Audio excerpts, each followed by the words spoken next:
اسلام زندہ باد، اسلام زندہ باد، اسلام زندہ باد، اسلام زندہ باد۔ مسلمان بھائیوں،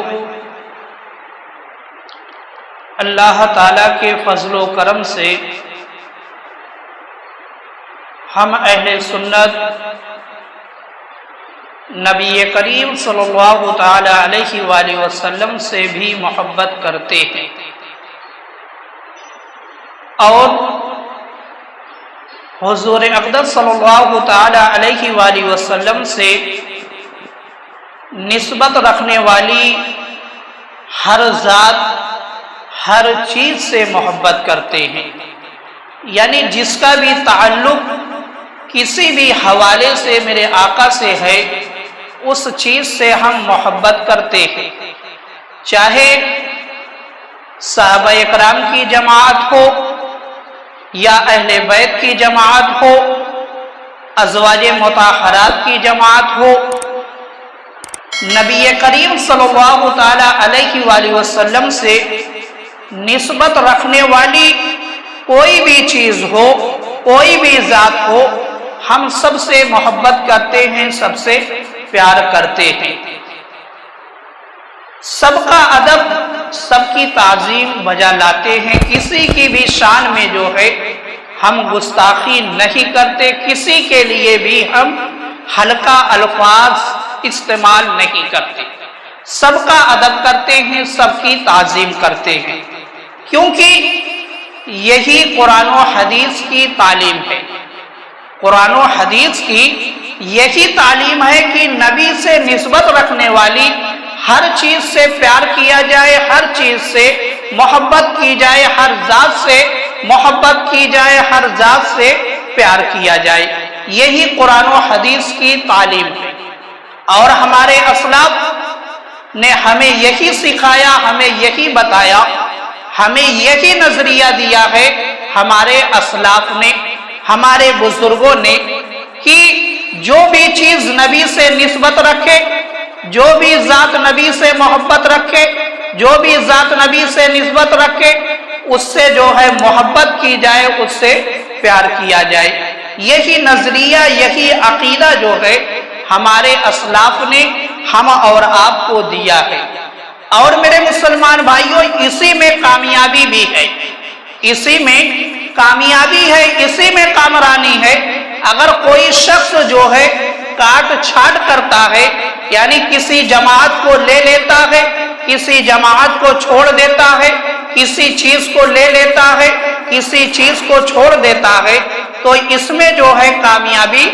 نہیں ہے۔ کامیابی اس میں ہے کہ جس چیز کی نسبت جو ہے نبی سے ہو جائے، اس سے پیار کیا جائے، اس سے محبت کی جائے۔ اب وہ چاہے صحابہ اکرام کی جماعت ہو، چاہے ازواج مطہرات کی جماعت ہو۔ یہی وجہ ہے کہ جب ہم نے دیکھا، ہمارے اسلاف نے دیکھا کہ حضرت امیر معاویہ رضی اللہ تعالی عنہ نے میرے آقا سے نسبت جوڑ لی، تو ہمارے اسلاف نے حضرت امیر معاویہ سے محبت کر لی۔ حضرت ابو سفیان نے میرے آقا سے نسبت جوڑ لی، کلمہ طیبہ پڑھ کر اسلام میں داخل ہو گئے، تو ہمارے اسلاف نے جو ہے حضرت ابو سفیان سے پیار کر لیا، محبت کر لیا۔ اور یہی سبق، یہی درس ہم اور آپ کو دیا کہ جس بھی چیز کی نسبت جو ہے نبی سے ہو جائے، جس ذات کی نسبت نبی سے ہو جائے، اسلام سے ہو جائے، اس سے پیار کیا جائے، اس سے محبت کی جائے۔ تو میرے مسلمان بھائیوں، اگر کامیابی چاہیے تو اپنے اسلاف کے اسی نقش قدم پر چلتے ہوئے زندگی گزاری جائے، تب تو جو ہے کامیابی حاصل ہوگی، کامرانی حاصل ہوگی۔ اگر اس راستے سے ہم ہٹ گئے، اگر اس راستے سے ہم ہٹ گئے تو ہرگز جو ہے منزل تک نہیں پہنچ سکتے۔ اگر منزل تک پہنچنا ہے تو یہی راستہ جو ہے اپنانا ہوگا۔ اسی لیے میرے سیدی سرکار اعلیٰ حضرت امام احمد رضا خان فاضل بریلوی علیہ رحمت و رضوان فرماتے ہیں کہ اہل سنت کا ہے بیڑا پاک، اصحاب حضور، اہل سنت کا ہے بیڑا پار اصحاب حضور، نجم ہے اور ناؤ ہے اطرت رسول اللہ کی، نجم ہے اور ناؤ ہے اطرت رسول اللہ کی، یعنی اصحاب رسول کا بھی دامن اہل سنت کے ہاتھ میں ہے اور اہل بیت کا بھی دامن جو ہے اہل سنت کے ہاتھ میں ہے، اور یہ دونوں جماعت ایسی ہیں کہ اگر ان کے دامن کو مضبوطی سے تھامے رکھا گیا تو یقیناً جو ہے کامیابی حاصل ہو جائے گی۔ شفا شریف کے اندر ہے کہ حضرت عبداللہ بن عمر ایک جگہ اپنی اونٹنی کو چکر لگوا رکھے تھے۔ حضرت عبداللہ بن عمر ایک جگہ جو ہے اپنی اونٹنی کو چکر لگوا رکھے تھے، لوگوں نے ان سے اس کا سبب پوچھا، یعنی آخر آپ یہ کام کیوں کر رہے ہیں؟ حضرت عبداللہ بن عمر سے لوگوں نے پوچھا، کیونکہ ایسا کوئی موقع ہی نہیں تھا کہ وہاں پر چکر لگایا جائے یا چکر لگوایا جائے اونٹنی کو، اس لیے لوگوں نے جو ہے سوال کر لیا کہ اے عبداللہ بن عمر، آخر آپ یہ کام کیوں کر رہے ہیں؟ تو آپ نے فرمایا میں اس کی حکمت نہیں جانتا، آپ نے فرمایا میں اس کی حکمت نہیں جانتا کہ میں کیوں یہ کام کر رہا ہوں، میں یہ کام کیوں انجام دے رہا ہوں، اس میں حکمت کیا ہے؟ حضرت عبداللہ بن عمر کہتے ہیں میں نہیں جانتا، مگر اس جگہ میں نے حضور اقدس صلی اللہ تعالی علیہ وآلہ وسلم کو ایسا کرتے دیکھا تھا۔ آپ فرماتے ہیں کہ اس میں حکمت کیا ہے؟ مجھ کو یہ نہیں معلوم، مگر میں نے اپنے آقا کو اس مقام پر اسی طریقے سے اونٹنی کو چکر لگاتے ہوئے میں نے دیکھا تھا، اسی لیے جو ہے میں بھی ایسا کر رہا ہوں۔ اب اس سے معلوم کیا ہوا کہ اس مقام کو جو ہے میرے آقا سے نسبت ہو گئی۔ تو جب حضرت عبداللہ بن عمر نے دیکھا کہ اس مقام کو میرے آقا سے نسبت ہے تو حضرت عبداللہ بن عمر کے دل میں بھی اس مقام سے محبت ہو گئی، اور وہی کام آپ نے بھی اس مقام پر انجام دیا جو میرے آقا نے انجام دیا تھا۔ تو گویا کہ معلوم ہوا صحابہ اکرام کا نظریہ یہ تھا، صحابہ اکرام کا عقیدہ یہ تھا کہ جس بھی چیز کی نسبت نبی سے ہو جائے اس سے پیار کیا جائے، اس سے محبت کی جائے۔ اور دیکھو میرے مسلمان بھائیو، مسلم شریف کے اندر ہے کہ حضرت عمر فاروق اعظم رضی اللہ تعالی عنہ حجر اسود کے پاس آپ آئے، حجر اسود کے پاس آئے، حج کے درمیان دوران جو ہے آپ جب حجر اسود کے پاس آئے اور اسے بوسہ دے کر فرمایا، حجر اسود کو آپ نے بوسہ دیا اور فرمایا خدا کی قسم میں جانتا ہوں کہ تو ایک پتھر ہے، یعنی آپ نے حجر اسود کو مخاطب کیا، اور مخاطب کرنے کے بعد آپ نے فرمایا کہ خدا کی قسم میں جانتا ہوں کہ تو ایک پتھر ہے، نہ نفع پہنچا سکتا ہے نہ نقصان، نہ نفع پہنچا سکتا ہے نہ نقصان۔ اگر میں نے نبی کریم صلی اللہ تعالی علیہ وآلہ وسلم کو تجھے بوسہ دیتے نہ دیکھا ہوتا تو تجھے میں ہرگز بوسہ نہ دیتا۔ حضرت عمر نے یہ عقیدہ ہم اور آپ کو دے دیا کہ جب حجر اسود کو میرے آقا نے بوسہ دے دیا تو اب حجر اسود کا مقام یہ ہو گیا کہ حجر اسود کا بوسہ دیا جائے، حجر اسود کا بوسہ دیا جائے۔ جب حجر اسود کو میرے آقا سے نسبت ہو گئی تو صحابہ اکرام حجر اسود کو چومنے لگے، بوسہ دینے لگے۔ یہی وجہ ہے کہ اب جب بھی کوئی حاجی جو ہے حج کرنے کے لیے جاتا ہے تو حجر اسود کو بوسہ دیتا ہے۔ حجر اسود کو یہ مقام میرے آقا سرکار دو عالم صلی اللہ تعالی علیہ وآلہ وسلم نے بوسہ دے کر یہ مقام عطا کر دیا ہے کہ جب تک حج ہوتا رہے گا، قیامت تک جب تک حج ہوتا رہے گا، لوگ حجر اسود کو جو ہے بوسہ دیتے رہیں گے۔ اور حجر اسود کو بوسہ دینے سے فائدہ کیا حاصل ہوتا ہے، انعام کیا ملتا ہے؟ تو سنو میرے مسلمان بھائیوں، حدیث پاک کے اندر آیا ہے کہ قیامت کے دن اللہ تعالی حجر اسود کو 2 آنکھ عطا فرمائے گا، زبان عطا فرمائے گا، اور حجر اسود جو ہے اپنے بوسہ دینے والوں کی گواہی دے گا کہ اے مولا اس نے جو ہے مجھے چوما تھا، اس کی مغفرت فرما دے، یعنی حجر اسود جو ہے بوسہ دینے والے کی شفاعت کرے گا۔ حجر اسود بوسہ دینے والے کی شفاعت کرے گا۔ یہ طاقت، یہ پاور جو ہے میرے آقا نے بوسہ دے کر حجر اسود کو عطا فرما دیا ہے۔ اب جو کہتے ہیں کہ جس کا نام علی یا محمد ہے اس کو کسی چیز کا اختیار نہیں، ان کی آنکھوں پر پردہ پڑا ہوا ہے، ان کو اس روایت سے سبق لینا چاہیے کہ حضرت عمر نے عقیدہ دے دیا، حضرت عمر نے بتا دیا کہ میرے آقا نے حجر اسود کو بوسہ دیا ہے، اے حجر اسود اس لیے میں بھی تجھے بوسہ دیتا ہوں۔ تو میرے مسلمان بھائیوں، ہمارے اسلاف نے یہی ہمیں سبق دیا، ہمیں یہی پیغام دیا کہ جس بھی چیز کی نسبت میرے آقا سے ہو جائے اس سے محبت کی جائے، اس سے پیار کیا جائے۔ اور دیکھو میرے مسلمان بھائیوں، شفا شریف کے اندر ہے کہ حضرت امام ابو یوسف علیہ الرحمہ، آپ جو ہے حضرت امام اعظم ابو حنیفہ رضی اللہ تعالی عنہ کے شاگرد خاص ہیں۔ آپ کے سامنے جو ہے اس روایت کا ذکر آیا کہ حضور صلی اللہ تعالی علیہ وآلہ وسلم کو کدو شریف پسند تھا۔ آپ کے سامنے یہ روایت بیان کی گئی کہ میرے آقا کو جو ہے کدو شریف پسند تھا۔ اب اسی مجلس میں جو ہے ایک شخص موجود تھا، اس نے کہا لیکن مجھے پسند نہیں، لیکن مجھے پسند نہیں۔ جس مجلس کے اندر یہ بات ہو رہی ہے کہ کدو شریف میرے آقا کو پسند تھا، اسی مجلس کے اندر ایک شخص نے یہ کہہ دیا کہ لیکن مجھے پسند نہیں۔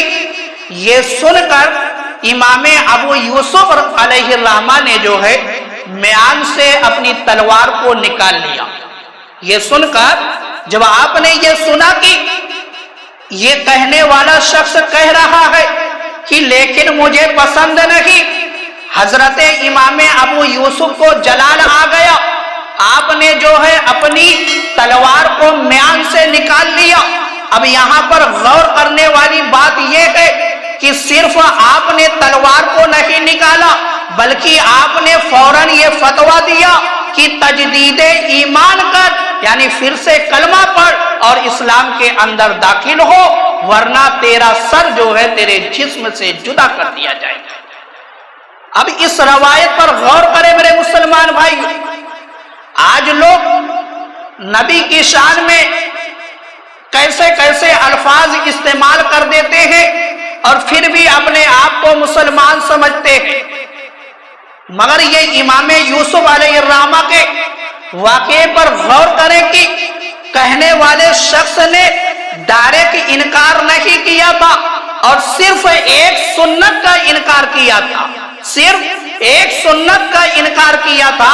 اور وہ بھی ڈائریکٹ یہ نہیں کہا کہ مجھے نہیں پسند ہے، نبی کو پسند ہو یا نہ ہو، اس نے سیدھا نہیں بات کو گھما کر کہا، مگر پھر بھی وقت کا امام جو ہے یہ فتویٰ لگا رہا ہے کہ اس کی وجہ سے جو ہے تو کافر ہو گیا ہے، فوراً جو ہے تجدید ایمان کر پھر اسلام کے اندر داخل۔ تو میرے مسلمان بھائیو، جب بھی نبی کی شان میں کوئی الفاظ، نبی کے بارے میں کوئی الفاظ نکالا جائے تو بہت ہی سوچ سمجھ کر نکالنا چاہیے۔ اگر ذرا سا ہلکا الفاظ ہماری زبان سے نبی کی شان کے خلاف نکل گیا تو فوراً جو ہے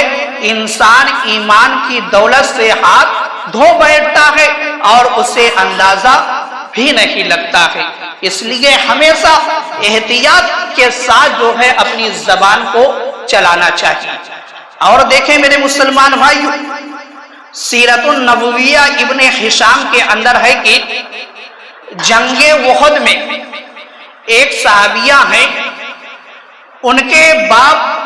بھائی اور شوہر جو ہے شہید ہو گئے جنگ احد کے اندر، جو اسلام کی دوسری بڑی جنگ ہے۔ اس جنگ کے اندر اس صحابیہ کے بھائی، شوہر، باپ شہید ہو گئے، اور جب انہیں یہ معلوم ہوا کہ ان کے والد بھی شہید ہو گئے، ان کے بھائی بھی شہید ہو گئے، ان کے شوہر بھی شہید ہو گئے، جب اس صحابیہ کو یہ خبر ملی تو اب اس مقام پر اگر ہم اور آپ ہوتے تو یہی کرتے کہ روتے، چیختے، چلاتے اور اپنی فکر کرتے، اپنے بارے میں سوچتے کہ اب ہماری زندگی کا نظام کس طریقے سے چلے گا۔ مگر وہ صحابیہ تھی جنہوں نے رسول اللہ صلی اللہ تعالی علیہ وآلہ وسلم کا دیدار کیا ہے، جنہوں نے نبی سے کلمہ پڑھا ہے۔ جب ان کے سامنے یہ معاملہ پیش آیا تو انہوں نے جو ہے نہ اپنے بھائی کی خبر پوچھی، نہ اپنے شوہر کی خبر پوچھی، نہ اپنے والد کی خبر انہوں نے پوچھی۔ ان کی زبان پر صرف ایک ہی بات تھی کہ مجھے صرف یہ بتایا جائے کہ میرے آقا کس حال میں، میرے آقا کس حال میں، صرف مجھے یہ بتایا جائے۔ تو میرے مسلمان بھائیوں، صحابہ کرام نے جو ہمیں سبق دیا ہے وہ یہی دیا ہے کہ میرے آقا کی ذات جو ہے ایسی ذات ہے کہ جن کے بغیر جو ہے ہمارا گزارا ہو ہی نہیں سکتا۔ اس صحابیہ نے یہ کہا کہ جب ان کو یہ خبر ملی کہ میرے آقا باخیر ہے، صحیح سلامت ہے، تو انہوں نے کہا کہ اب مجھے کسی بھی بات کی جو ہے فکر نہیں ہے، مجھے کسی بھی چیز کا اب غم نہیں ہے۔ جب میرے آقا موجود ہے تو مجھے کسی بھی چیز کی پرواہ نہیں ہے، کیونکہ میرے آقا کی ذات ایسی ذات ہے، اگر میرے آقا قبر میں آ جائے تو قبر کی منزل آسان ہو جاتی ہے، اگر حشر میں آ جائے تو حشر کا میدان جو ہے ہمارے لیے راحت کا میدان بن جاتا ہے، اگر ہمارے خواب میں آ جائے تو ہماری زندگی جو ہے وہ بالکل آسان ہو جاتی ہے، ہر طرف جو ہے خوشیاں کی خوشیاں ہو جاتی ہے۔ تو میرے آقا کی ذات ایسی ذات ہے کہ جو ہمیشہ جو ہے اپنے چاہنے والے کو، کلمہ پڑھنے والے کو فائدہ ہی پہنچاتی ہے۔ اس لیے اپنے نبی، اپنے آقا کی ذات سے ہمیشہ جڑ کر رکھے، ان کے دامن کو مضبوطی کے ساتھ تھام کر رکھے، کیونکہ اگر میرے آقا ہم سے ناراض ہو گئے، اگر میرے آقا ہم سے ناراض ہو گئے اور ہمارے آقا نے جو ہے ہماری شفاعت نہیں کی تو ہماری دنیا بھی بیکار ہو جائے گی اور ہماری آخرت بھی خراب ہو جائے گی۔ اس لیے ہمیشہ ایسے کام کرنے چاہیے کہ جس سے میرے آقا راضی ہو، جس سے میرے آقا خوش ہو جائے، جس سے میرے آقا کی آنکھوں کو ٹھنڈک پہنچے۔ ہمیشہ جو ہے ایسے کام کو انجام دینا چاہیے۔ آخری بات سن لیں، حضرت بلال رضی اللہ تعالی عنہ، جیسے جب انسان، ہم اور آپ، جب انتقال کا وقت قریب آتا ہے، نزا کا وقت آتا ہے، تو ہمارے گھر والے کرتے کیا ہے؟ روتے ہیں، لوگ چیختے ہیں اور اس طریقے کے کام کو انجام دیتے۔ مگر جب حضرت بلال رضی اللہ تعالی عنہ کا آخری وقت آیا تو آپ کی جو زوجہ یعنی آپ کی بیوی جو تھی وہ آپ کے قریب جو ہے موجود تھی، ان کی زبان سے یہ نکلا کہ ہائے غم، ہائے غم، یعنی انہوں نے پریشانی کا اظہار کیا۔ تو اس پر حضرت بلال رضی اللہ تعالی عنہ نے جواب کیا دیا؟ آپ نے کہا کہ ہائے غم نہیں، واہ خوشی، واہ خوشی۔ کس بات کی خوشی؟ حضرت بلال نے کہا کہ کل جو ہے میں اپنے آقا سرکار دو عالم صلی اللہ تعالی علیہ وآلہ وسلم اور صحابہ کرام سے ملاقات کروں گا۔ یعنی ان کو اس بات کی خوشی تھی کہ جو میرے آقا سے میری جدائی ہو چکی ہے، جو صحابہ کرام سے میری جدائی ہو چکی ہے، کل جو ہے میں موت کے جام کو نوش کر کے پھر اپنے آقا سے مل جاؤں گا، پھر صحابہ کرام کے درمیان میں